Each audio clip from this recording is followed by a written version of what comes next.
And away we go into another episode of the RR Show. This is going to be fun. Yeah, it's all Tales. So let's just get into this episode of the RR Show with me, Vince, right now.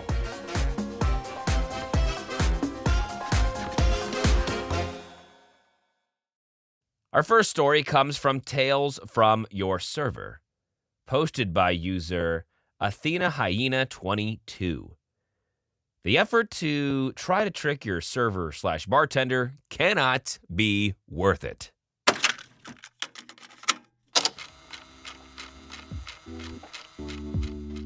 I work at a tiny tap house that is right next to a very popular small business wing place. We only sell beer and prepackaged food/snacks. No kitchen at the tap house.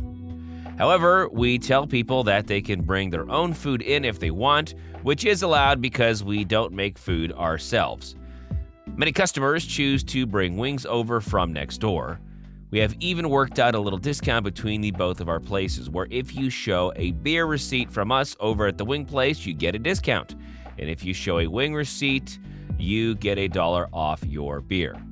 We share a lot of the same customers, so the owners thought it would be a nice thing to promote the business for both places. The wing place does serve beer, but only basics like Bud, Coors Light, etc. We are a craft beer tap house and sell a lot of different types of beer. Due to both places selling beer and our discount partnership, some people get confused and think we are the same business that is separated into two parts. Understandable, but we have signs everywhere saying that alcohol can't go between facilities. I explain this to customers that say they've never been in before as well. This guy comes in and says that it's his first time in the tap house. He says he has friends getting wings next door. To immediately nip any confusion in the bud, I explain that his friends are welcome to come eat their wings over here and get beers with him, but he can't take one of our beers next door, and they can't bring any beer in here. He starts to scoff and complain, saying that the kid working at the counter next door told him he could bring it over here. Yeah, right. I explained that employee is mistaken, and it's not allowed. He also got mad that I asked for his ID. He decides on a beer, and I pour him a pint. He says that he just wants one while he waits for the food to be ready. He pays and then proceeds to walk out the door with his beer. I stop him. I explain again that he can't bring the beer over there, but his friends can bring the wings over here.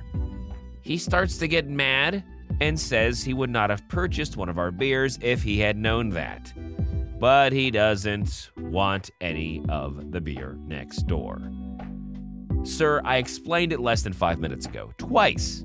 You said okay. I say that I am sorry for the confusion, but he has to finish his beer here or have his friends come over with their food. He starts to chug his beer dramatically, and I resist the urge to laugh. He leaves. 10 minutes later, he comes back in. I ask him if he and his friends changed their mind about coming over. He says no, but he wants some beer to go. We offer some cans and 32-ounce crowlers to go. Before I pour the beer, I let him know he won't be able to drink this to-go beer next door. He huffs and says, yeah, I get it. I offer to hold the crowler in the cooler for him until he and his friends are ready to go so it stays cold. He brushes me off and says they're taking their food to go anyway. Closes his tab again and leaves with the crowler. I have an idea of what this guy is trying to do, but I'll take his money before confronting him. I wait about 2 minutes and ask someone to watch the bar for me. I go next door, I see this guy at a table sneakily pouring beer into a glass from the crowler. Nope. I go up to the wing place manager owner and let him know what's going on. The manager goes over and tells him and his friends that they'll have to leave.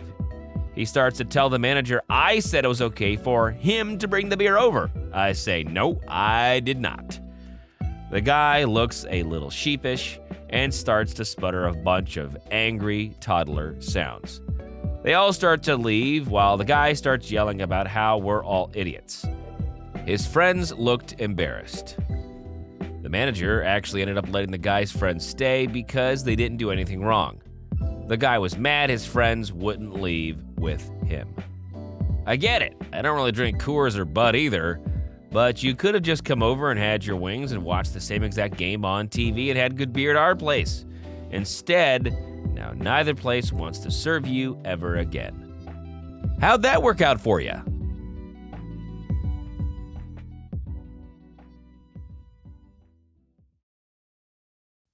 Our next story comes from r/Tales from the front desk, posted by user Squirrel Tail. Mandatory, you say?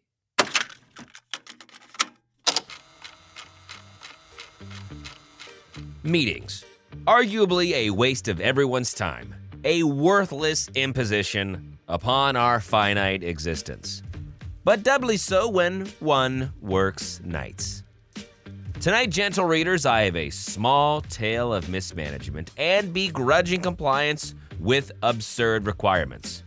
If anyone needs her, Buttercup, the emotional support unicorn, is over in her paddock, munching on some pastel candy hearts mixed in with hay. No idea where she got them. So it came to pass many, many years ago when I was still less than a year at this hotel, back when it was a holy crap express, that the manager called a great and mighty meeting. All hands on deck, a mandatory meeting of great importance, new policies and practices, lunch to be provided, all quite urgent and very, very mandatory. I read the notice and informed the manager that none of the topics to be discussed were anything I had to deal with. Maintenance, housekeeping, a night auditor cares not for these things. Could I, in fact, just skip the whole thing? Nope. Pleased that this would cut into my sleep schedule fell on deaf ears. Even if the meeting was functionally useless to me, it would be seen as unfair if everyone else had to show up and I didn't. Be there tomorrow at noon or be written up. Fine then. I made a few calls and finally found out what I needed 20 miles away. This was before store inventories were easily searched online, so it took a while. A quick shopping trip, then after work I went home for a short nap before the meeting. My manager bounced into the meeting, ready to dazzle us with whatever speech he had prepared, only to notice all his employees stealing glances at the back corner. There I was, plaid pajamas, dark blue bathrobe, bed rumpled hair, dark bags under my eyes that I might have accentuated with a bit of stage makeup, and upon my feet were the set of brand new fuzzy bunny slippers that I had dashed to get for this very occasion. The boss sputtered protest, but I pointed out that for me, this was effectively 3 a.m, so his presentation better be worth it. Spoilers, it was not worth it. Not one item of the meeting had anything whatsoever to do with what I did during the night shift. None of it. Furthermore, the lunch he provided, an admittedly lovely sort of fried rice chicken casserole thing, hit almost all the items on my admittedly rather long digestive naughty list. Onions, heavy cheese, jalapenos, and bell peppers with enough fats that my comparatively recent gallbladder removal would have noped out after one bite. So not even the free lunch. As the event wound down with everyone else eating, I went to my manager, looked at him dead in the eyes, more or less. I was tired, and told him exactly what a colossal waste of time this whole thing had been, and that I would not be attending any further mandatory meetings. If there was something I needed to know, a memo would suffice. Thank you. And that was how Squirrel got out of mandatory meetings forever. There have been other meetings. I have not been invited to attend them. I did attend the manager's going away party, though. That was nice. take some time to say goodnight, Buttercup, and have a wonderful night free from meetings during your sleeping hours. Our third and final story is coming from r/Tales from Retail, posted by user Temporary Lumpy 8589. You need the ham for what now?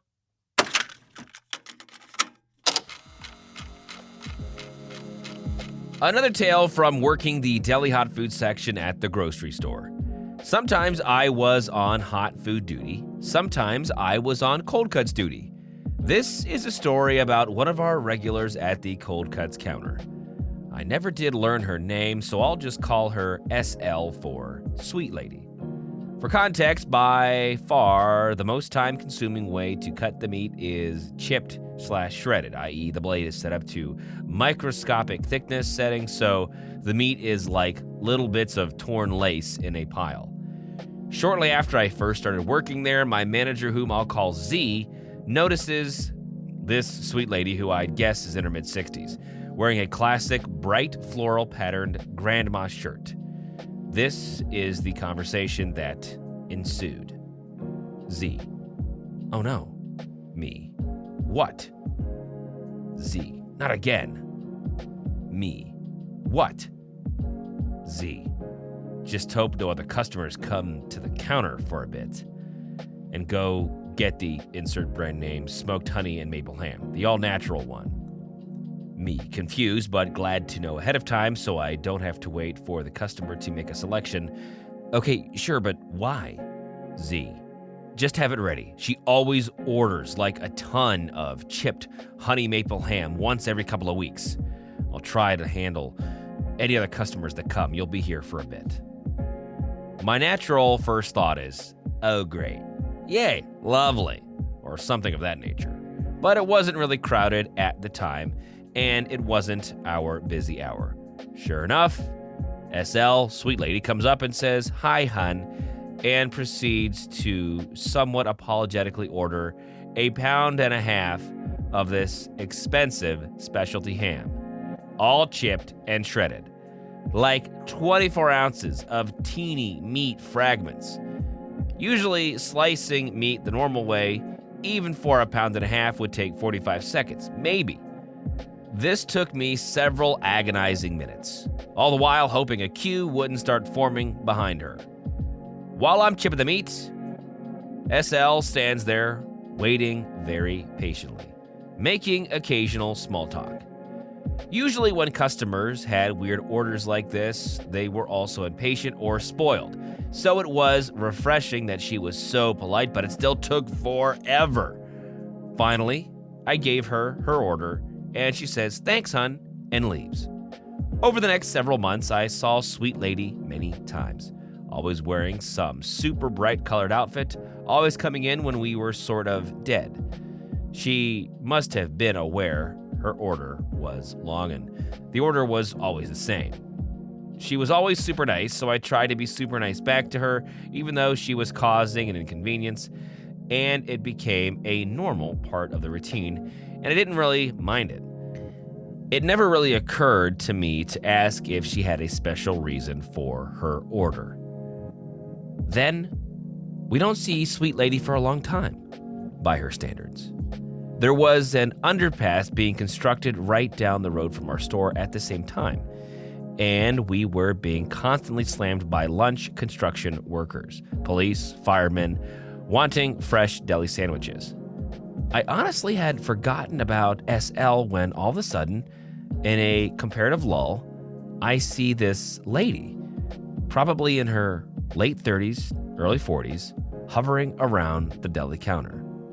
She looks very embarrassed and clearly doesn't want to be there.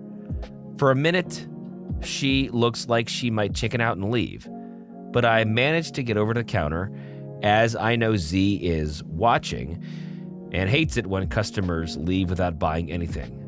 This lady we'll call EL, Embarrassed Lady. Me: "Sorry about the wait. Can I help you, ma'am?" EL won't look at me, mumbles something that I can't hear.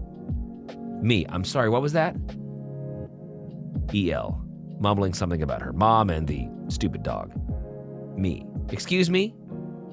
EL, embarrassed lady, manages to look at me, gives the most embarrassed attempt at a grin ever. My mom's a regular customer. I'm sorry to have to do this while you're busy, but she's been very sick lately, and she's been on my case to get shredded meat for the dog. Me. Now it's starting to come together that this is SL's daughter. Is it Honey Maple Ham by chance? EL. Yes, sorry. 1.5 pounds shredded. Me. Coming right up. EL clearly wants to get it off her chest.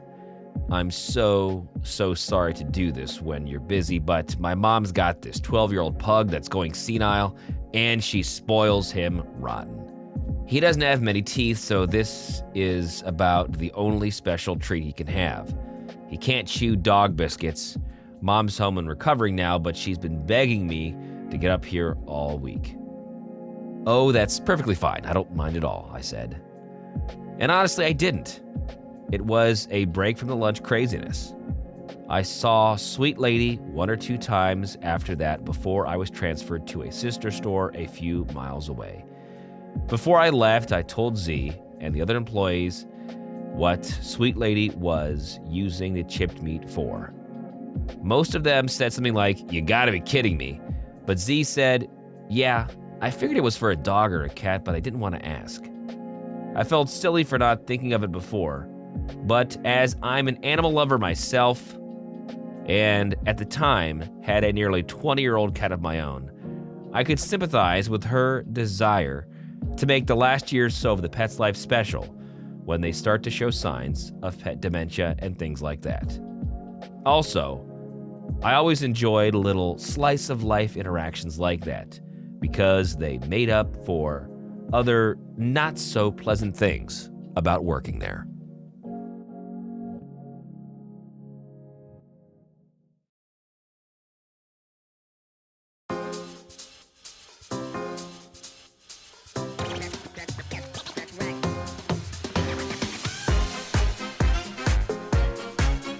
So thanks for being with us. The RR Show is a production of Evergreen Podcasts and Wessler Media.